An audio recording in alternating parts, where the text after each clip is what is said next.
প্রত্যেকদিন এইভাবে গুছিয়ে খাবার যখন কেউ দেয় তখন সত্যি কত ভালো লাগে, তাই না? সত্যি কথা বলতে বন্ধুরা, আমার এখন এইভাবেই প্রত্যেকদিন চলে।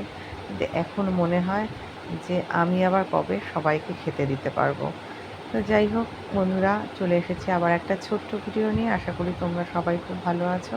তোমরা তো জানোই আমি প্রতিদিন যা যা খাই, এটাই আমার কাজ। আমি এখন বসে থাকি, খাবার টাইমে এসে শুধু খাবারটা খাই। তো এখানে ডাল ছিল, ঘন করে ডাল। গরমের দিন আমি তো পাতলা ডাল ভালো খাই।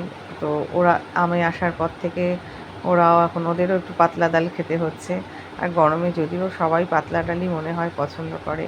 তো এখানে ডাল ছিল, আলু ভাজা আছে, মাছ ভাজা আছে, পেঁয়াজ কুচি, আর হচ্ছে গিয়ে শসা আর গন্ধরাজ লেবু। এই দিয়ে খেতে কিন্তু বেশ লাগে, আমার তো খুবই ভালো লাগে। কিন্তু সত্যি কথা বলতে এই মুহূর্তে আমার জিভে স্বাদ নেই। আমি মনে করছি যে আগে ঠিক আমার এই খাবারটা খেতে যেই স্বাদটা লাগতো সেটা মনে করেই খাচ্ছি। কারণ তোমরা জানো আমার ট্রিটমেন্ট চলছে, আর সপ্তাহখানেক আমার স্বাদ থাকে না। যার জন্য যাই হোক, তোমরা কী খেলে জানিও। আবার দেখা হবে পরে অন্য কোনো ভিডিও নিয়ে। ততক্ষণ ভালো থাকো, সুস্থ থাকো।